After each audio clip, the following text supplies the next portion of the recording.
What's up everybody, Mouth here, bringing you a brand new Halo Infinite video. Today we are going over strategic strafing. Please remember to like and subscribe if you enjoy the video and want to see more content from me. Also, please join our Discord server, link is in the description. We play Halo Infinite together, doesn't matter what skill you have, doesn't matter what rank you are, come join and have fun with us. Normally I'd use my own clips for these videos, but we are going over Optic Lucid because I mostly play mouse and keyboard, and this is one of the things where I feel like there is a major difference in play style when it comes between controller and mouse and keyboard, and I know most players play on controller, so we're going to be using these clips for today. Let's just go over and watch these clips right here. He is engaging on live fire. Notice how he got the first shot off there, so he full committed to that gunfight, barely strafed, and then outplayed on the second one. And we're going to be slowing these down for you, don't worry.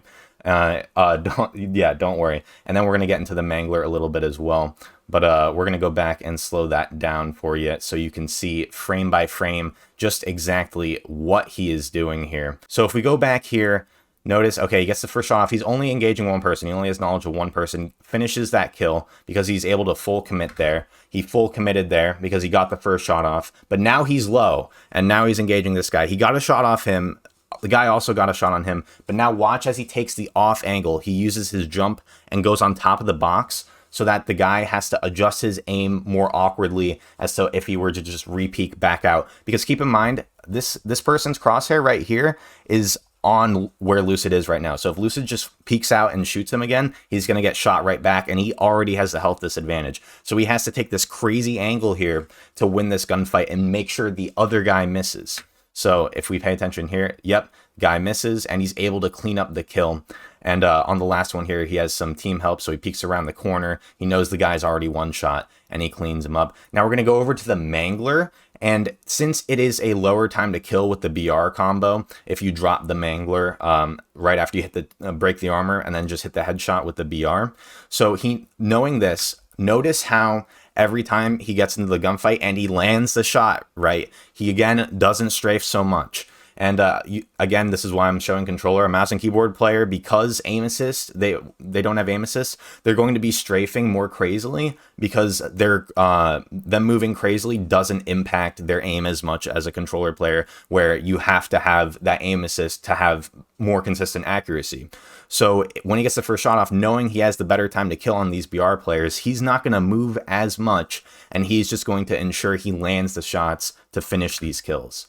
So boom, gets the first one, keeps challenging that, and notice how he was already aware of this garage player who was going to come in here as he was engaging the other guy. That's why if you back up slightly here, that's why when he's engaging here, right, he's simultaneously using this pole. You see where my cursor is? This pole as cover for the garage player that he knows is probably going to push him as he's engaging this guy. So keep all that in mind as part of his strafing. It's part of his movement and what makes him so good.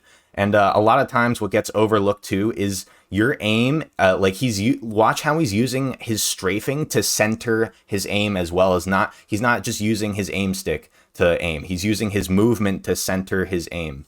And this is what a lot of people overlook, including myself sometimes, where your aim and movement are, a lot of times I try to think of them separately, but they are really part of the same thing, where you're using your movement to assist your aim, as well as you're using your aim to assist your movement. And you'll see that again here. Watch how the fight changes as soon as another person appears, and how Lucid changes his movement. Right now, they're on flag. Only one person's defending it, so he's going to full challenge with his teammate. Make sure he has complete oversight over the flag to where this guy could outplay. But as soon as the other person peeks, and we're going to slow it down for you again here, but you'll see as soon as the other person peeks, I'll pause it, and you'll see the instant difference in reaction. After he shoots that, as soon as he sees the person peek here, instantly starts going back behind cover so he can finish that kill without getting shot by this guy.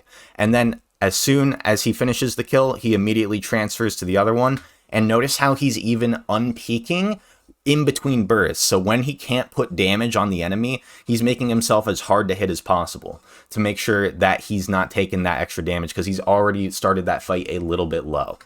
And he's able to finish up the kill nice and easy there. And then this is actually part of the same clip I'll show you here in a second. But this is kind of what I mean by when he has room for outplay. So he ends up getting cracked without getting really a shot on the other guy here. And so he's going to use his positioning because the person thinks he's going to strafe out to stairs on the left. And he's going to actually jump up and around and get kind of a kill here. He doesn't get the medal, but I call that a ninja. I give you credit, Lucid. That's a ninja right there if I've ever seen one. Okay, now we're going to do a little bit of shock rifle, and I just want to make it clear again. So with the BR-75, you have to land 4 full bursts to get the kill. So you're not going to want to have as much movement error on your shots. If you're strafing crazily, you're probably going to miss more shots. And because you have to hit so many with the BR-75, you want to keep that strafing more minimal. But with a one hit potential weapon like the shock rifle, you can get a little more crazy with it because all you need to hit is that one. So you can do kind of crazy peaks and just bank on your aim, especially if you're Lucid, you know. But notice again how he's going to jump here and he uses his movement to center onto the person. Just like that. And then centers again onto them. And then again, notice how he waited a second there to ensure he doesn't get put out too much here when getting this kill. It's just, you know, another part of this play. And we'll play it back in slow motion again right here. You'll see he reacts to the player in glass, jumps. The jump, I don't think he even moved his right stick, I mean his left stick, whichever one it is, at all there to aim. He literally had it set up beforehand and the jump centered it for him. That's what I mean by using your movement to assist your aim. Now we are going back to some BR-75 play, and this one I just outlined to showcase a more like typical gunfight, not so much like a crazy clip, but more like, I mean, obviously he's Lucid, so it's going to be insane. But just notice how he's taking the first shots off there. And every time he gets the first shot off, he full commits until he takes damage from either another player, a grenade, or if he screws up or whatever, he'll reset the gunfight. But here we have the Stalker Rifle, and I really like this clip because it was like I was talking about earlier with the shock rifle, the precision weapons.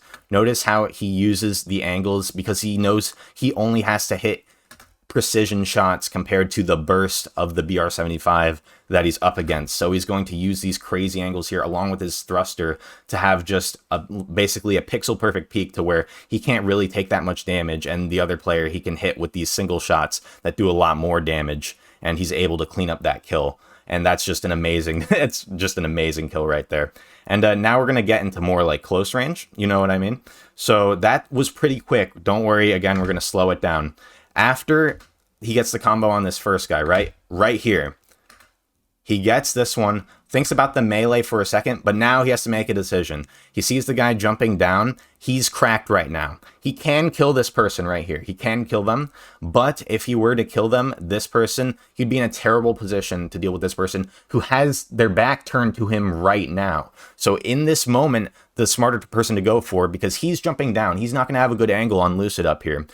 The smarter person to go for right here is the person that's not looking at him and maybe get 2 kills out of this, which he ends up doing, obviously, as we just saw the clip.